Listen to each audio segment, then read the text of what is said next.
Aurora, Colorado, and Newtown, Connecticut, and the events that took place in both locations. Aurora, Colorado, the movie theater, and Newtown, Connecticut was Sandy Hook Elementary.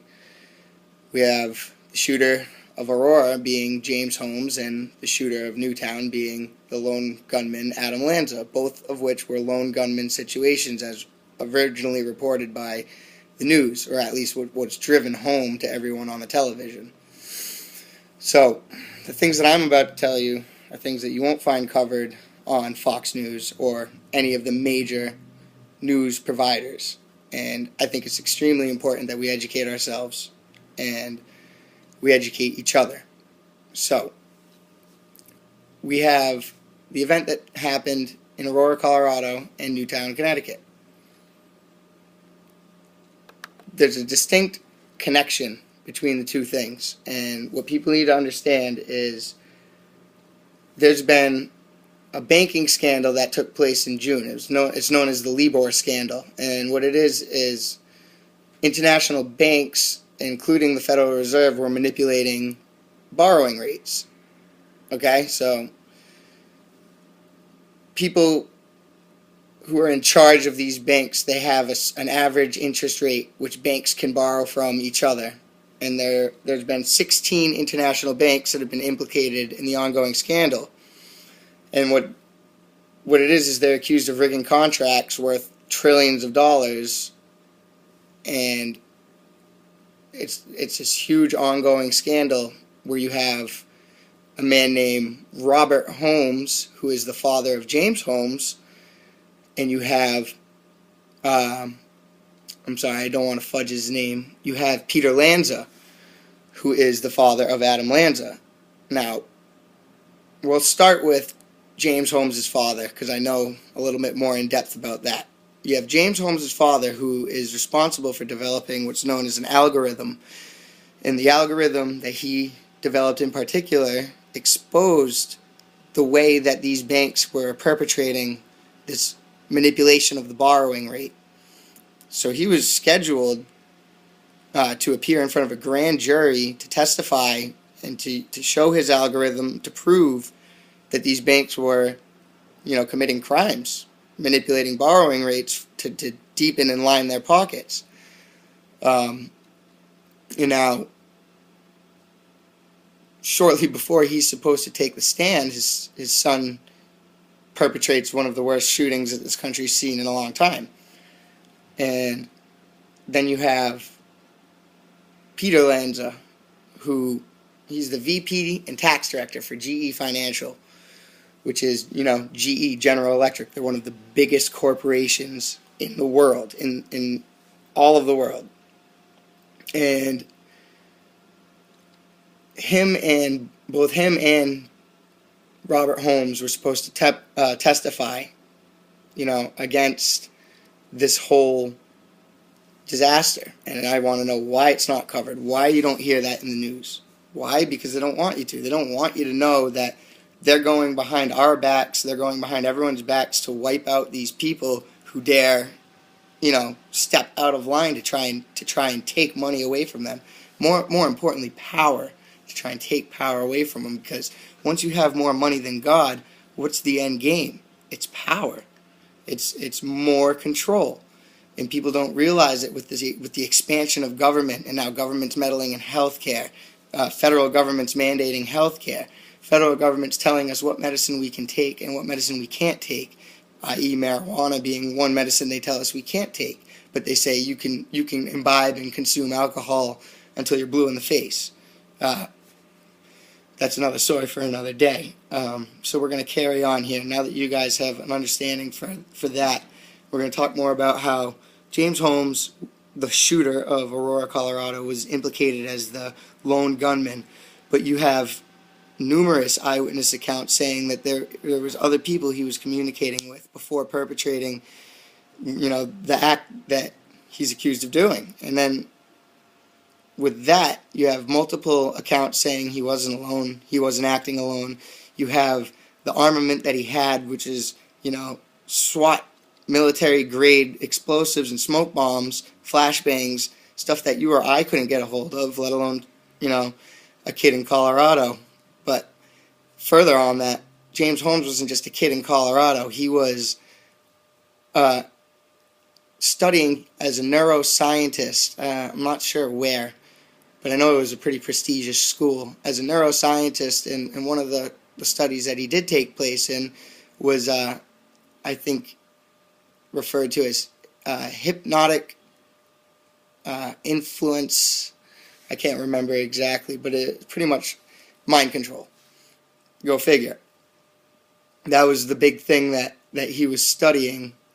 And when you see him in court, and I don't know about you guys, but I watched him being arraigned, him and his goofy red hair that looks like is just, another diversionary tactic, another psychological warfare effect to try and draw people away from the fact that he looked like he was severely, highly medicated, if not to say under some sort of trance, hypnosis.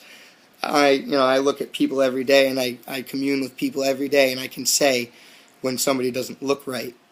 And if you looked at him, he didn't look right. He didn't. He looked like he could have been easily told to go jump off a bridge, and he would have. So now we're going to go and we're going to talk about Adam Lanza. Okay?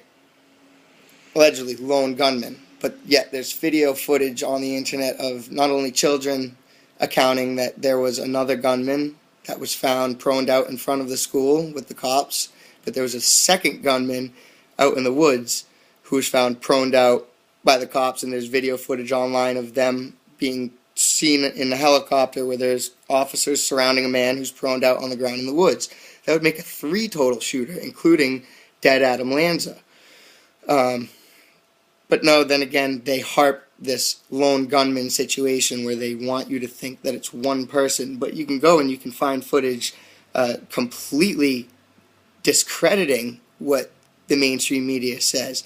So then we'll go back to more discrediting stories, which you hear the Bushmaster, the AR-15 that was allegedly used by Adam Lanza in Sandy Hook Elementary. They said that that was his primary weapon, and he had 2 pistols on his persons as well. And the pistols are what he eventually used to commit suicide, but you also have the fact that initially and then afterwards, you have all these other stories saying that law enforcement found the AR-15 in the trunk of his car, his mother's car that he stole, after he allegedly shot her, took her guns, and then shot her, stole her car, and drove to Sandy Hook Elementary.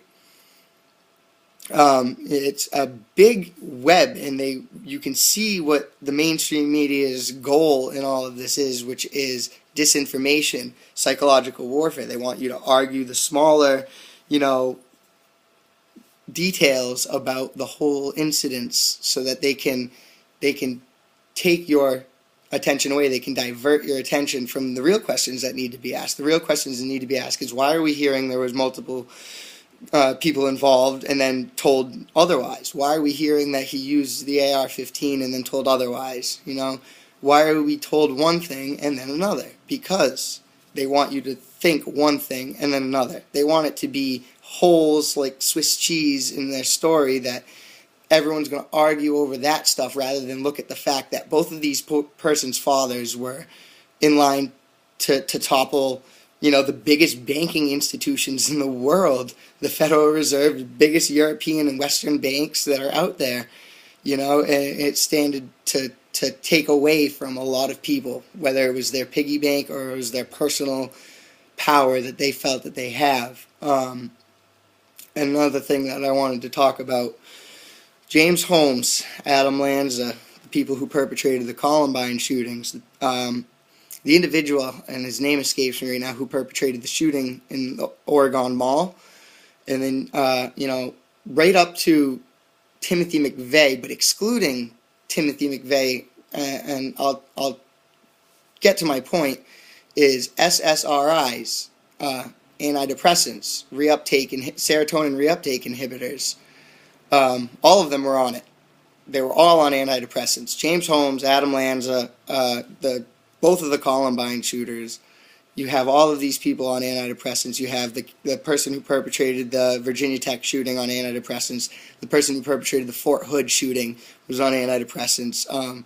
People say Timothy McVeigh was on antidepressants, but the Unabomber, Timothy McVeigh, the Oklahoma City bomber, they say he was on antidepressants, but it goes deeper with that with him, and we'll touch down on that in a moment.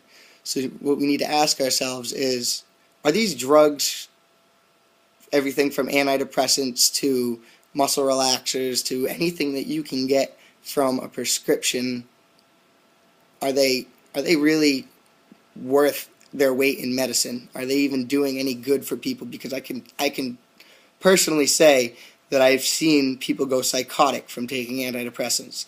They make you unstable, and they do chemical things to your brain that none of us can understand, and the doctors can't hope to explain it to you because I'm not even sure that they know.